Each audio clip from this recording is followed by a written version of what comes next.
Discuss in detail about the short-term regulation. And here comes the role of baroreceptors. So baroreceptors, these are basically mechanoreceptors or the stretch receptors. What is the meaning of mechanoreceptors or stretch receptors? The name stretch receptors is given because these are mainly sensitive to stretch. That means the baroreceptors, they will only discharge when the pressure inside them will be increased. We can say that baroreceptors, they will come into action when the blood pressure will increase. And if any condition there is fall in blood pressure, we will say that the baroreceptors, they will not be stimulated. So baroreceptors, these are mainly two types of baroreceptors: carotid sinus baroreceptors and aortic arch baroreceptors. So as the name suggests, carotid sinus baroreceptors. Where these are located? These are located in the carotid sinus. And here is the location of carotid sinus. It is a very small dilatation over internal carotid artery just above the bifurcation of common carotid artery into external and internal carotid artery. So here lies the carotid sinus, and the baroreceptors inside the sinus, these are called as carotid sinus baroreceptors. Now about the innervation. Carotid sinus baroreceptors, these are innervated by your ninth nerve. And if we want to become more specific, carotid sinus nerve or herring nerve. It is a branch of your ninth nerve or glossopharyngeal nerve. Second type of baroreceptors are aortic arch baroreceptors. So as the name suggests, aortic, they will be present over the arc of aorta, and these baroreceptors, these are innervated by your 10th nerve or vagus nerve. If you want to become more specific, these are innervated by the aortic depressor nerve, which is a branch of 10th nerve. So it's about location and nerve supply of baroreceptors. Now you can see here a term is there, buffer nerve and buffer system. So these nerves, 9th and 10th nerves, these are called as buffer nerves, and the entire system that is mediated by means of baroreceptors, it is called as buffer system. So what is the meaning of buffer? Buffer means anything that neutralizes something. Okay, so here we are discussing about blood pressure. So baroreceptors, these are the receptors that tend to normalize the blood pressure. That means if the blood pressure is more, they'll decrease it, they'll normalize it. If there is fall in blood pressure, they will tend to normalize by increasing blood pressure. Now we shall discuss how. Okay. Just look over this diagram. With rise in blood pressure, there is activation of carotid sinus baroreceptors and aortic arch baroreceptors. Now once these receptors are activated, there is stimulation of 9th nerve and 10th nerve, because carotid sinus baroreceptors, these are innervated by 9th nerve, and aortic arch baroreceptors are innervated by 10th nerve. The signals from 9th and 10th nerve, they will reach to the medulla. And inside medulla lies your nucleus of tractus solitarius. From nucleus of tractus solitarius, there is release of an excitatory neurotransmitter, glutamate. Now this glutamate, it will strongly stimulate CVLM. CVLM stands for caudal ventrolateral medulla. Its another name is depressor area. From the CVLM, there is release of inhibitory neurotransmitter GABA. GABA, being an inhibitory neurotransmitter, it will inhibit the activity of this center, this orange colored center. It is called as RVLM, rostral ventrolateral medulla. Its another name is pressor area. So this is your sympathetic center. In other words, we can say this is your vasomotor center, sympathetic center.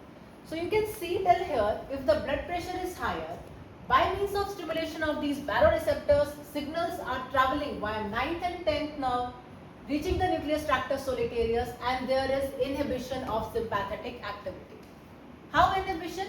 NTS is stimulating your depressor area, and the depressor area, it is sending inhibitory signals to the pressor area. So indirectly we can say rise in blood pressure causes inhibition of your vasomotor center, or there is inhibition of sympathetic output. The fibers from this pressor area or RVLM, they will go to the spinal cord. Spinal cord, the preganglionic fibers, they will reach to the respective ganglia, and the postganglionic fibers, they will innervate heart, they will reach to the adrenal medulla, kidney, and to the blood vessel. Now look over the effects that are caused by inhibition of sympathetic activity. On heart, there is decrease in heart rate, decrease in cardiac output. Both these factors, these are the determinants of blood pressure. If heart rate will decrease, cardiac output will decrease, it will cause decline in blood pressure, mainly systolic blood pressure.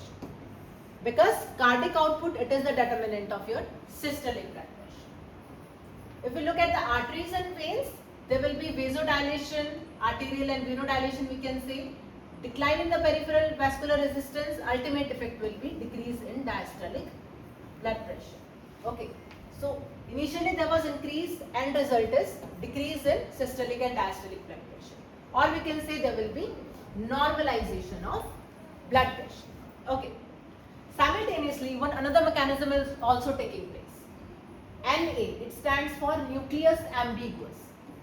It is vagal nucleus. NTS, simultaneously it is stimulating CVLM and it is stimulating vagus also.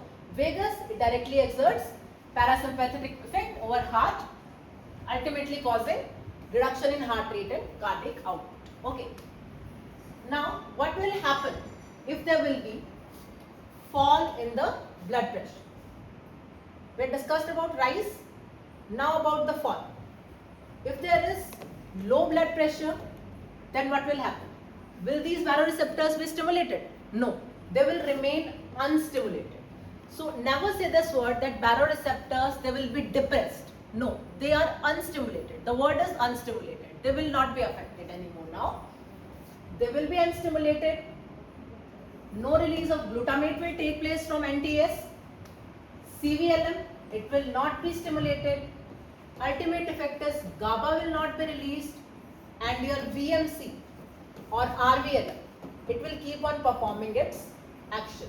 That means there will not be any effect over the sympathetic centers. The process, it will keep on doing it normally.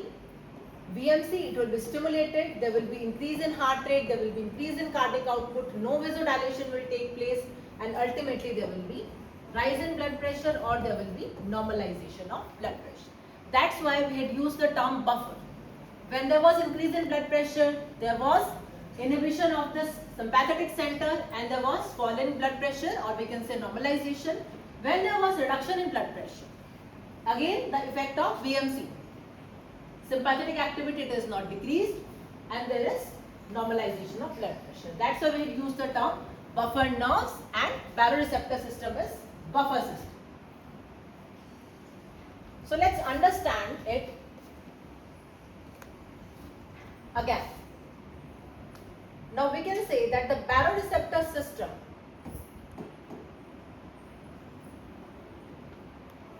it works like a reflex arc. So reflex arc में क्या होता है? What constitutes a reflex arc? There has to be something which stimulates. The receptors are stimulated. Signals, they will travel from afferent nerves to any relay center. Via efferent nerves, there will be effect over the target organs. जैसे हम देखें, stimulus, receptors are stimulated, afferent fibers, they will reach to the center, efferent fibers, and they are going to affect the target organs. So what will happen in this case? What is the stimulus here? Stimulus is increase in blood pressure. What are the receptors here? These are your baroreceptors. What constitutes the afferent limb or afferent fibers? 9th and 10th nerve. How 9th and 10th nerve? Because they were carrying signals to the nucleus of tractus solitarius. What is the integration center? Nucleus of tractus solitarius. Efferent fibers, sympathetic fibers and the vagal fibers. And what is the target organ? Your heart, kidneys and blood vessels. And what is the ultimate effect? Vasodilation, decrease in cardiac output, decrease in heart rate, okay, and reduction in the peripheral vascular resistance. So it can be understood like this, that baroreceptors, they act as an afferent limb of the reflex arc whose center is in RVLM or BFC. Okay, and vagus and sympathetic nerves, they form the efferent limb. Now about the baroreceptor response. Now these baroreceptors, they do not discharge when the blood pressure is less than 60 mmHg. I told you previously that baroreceptors, they will only discharge when the blood pressure is higher. Below 60 mmHg, they will never discharge. So threshold is 60 mmHg. But maximum response, it is obtained at 160 mmHg. So we can see from this figure also that when the blood pressure is less than 60 mmHg, there was no discharge rate. Okay. But once it exceeds 60 mmHg, a steep curve is obtained. Steep line is obtained. But once the value of 160 mg is attained, plateau phase is taken. Because baroreceptors have reached to their maximum sensitivity level. Beyond 160 mmHg, they will not discharge anything. They are stimulated maximally. So this response is called as baroreceptor response. But in cases of chronic hypertension, we will observe a resetting of baroreceptors. See, this is the discharge rate. Here is the blood pressure. It was 60. Maximum was at 160. But now they will discharge at 160 or 180. Because in patients having chronic hypertension, baroreceptors, they tend to reset themselves. They cannot adapt further. They can only bear slight changes. Once there is chronic hypertension, they will reset to a higher level and there is shift in this baroreceptor response curve. Now what is the effect of change of posture on BP? That we had discussed during the postural hypotension. Immediately standing up from the lying down position, okay, or from the sitting position, supine position. There is reduction in cardiac output and venous return. How there is reduction? When the person immediately stands up, blood flow towards the heart will be decreased. What is cardiac output? Output from heart. When return to the heart will decrease, automatically the output will decrease. Because venous return is amount of blood that is returning back to heart. Venous is deoxygenated. So deoxygenated blood, it is lesser, that is returning back to heart. So how can we expect increase in the output from heart? जब input ही कम होगा तो output अपने आप कम हो जाएगा. So there is decrease in both these factors. Cardiac output, it is a determinant of your systolic blood pressure. You will observe fall in the systolic pressure. Now here comes a very important point. Fall in blood pressure, it's not going to affect the baroreceptors. So we are using the term unstimulated. They will remain unstimulated.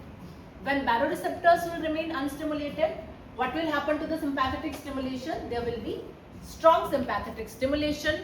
Ultimately, there will be normalization of blood pressure. So we are blessed with this mechanism inside our body. Whenever there is shift of the blood pressure, baroreceptors, they are gifted by God, they tend to normalize this blood pressure.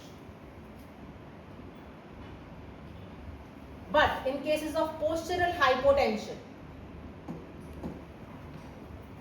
which is also called as orthostatic hypotension, when a person stands up immediately from lying down position, the person may experience lightheadedness, dizziness, diminution of vision. What is the reason? Reason being autonomic insufficiency.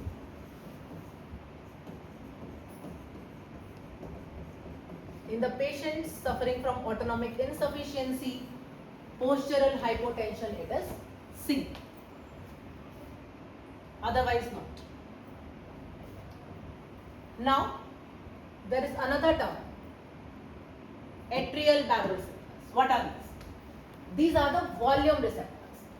Till now, we were discussing about pressure receptors, baroreceptors. What were they? They were the stretch receptors or mechanoreceptors.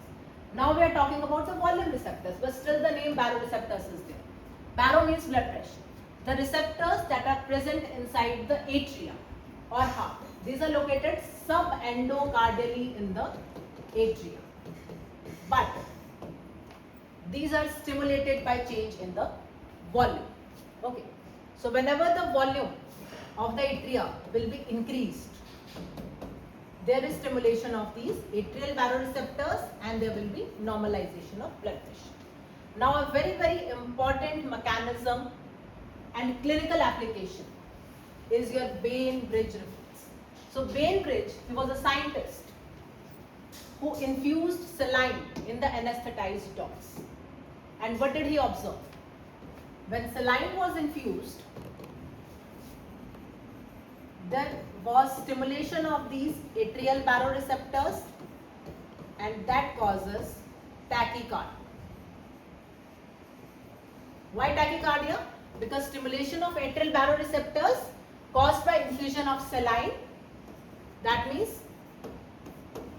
increased in atrial distension, stimulation of the volume receptors, strong sympathetic stimulation, and there will be tachycardia. Now clinical application of this Bainbridge reflex is occurrence of tachycardia in pregnant females at the time of parturition. So what happens during parturition? There is atrial distension because of increase in volume. There is mixing of the maternal and fetal blood. Okay, so the volume inside the body is increased, that will stimulate the atrial baroreceptors. There will be strong sympathetic stimulation and that explains why tachycardia occurs in females during the process of parturition. Just like atrial baroreceptors were there, there is another term that is called as ventricular baroreceptors. Okay. So ventricular baroreceptors, as the name suggests, these are present in the ventricles and these are stimulated by distension of the ventricles. But unlike the occurrence of tachycardia in case of atrial baroreceptors, once the baroreceptors in the ventricles are stimulated, they will cause bradycardia and hypotension. And clinical application is your Bazold-Jarisch reflex. Here there is stimulation of the vagal C fibers and this reflex carries clinical importance in the patients who are suffering from myocardial infarction, where there is release of certain chemicals, okay, like capsaicin. They will activate the vagal fibers and there is occurrence of bradycardia and hypotension in the patient.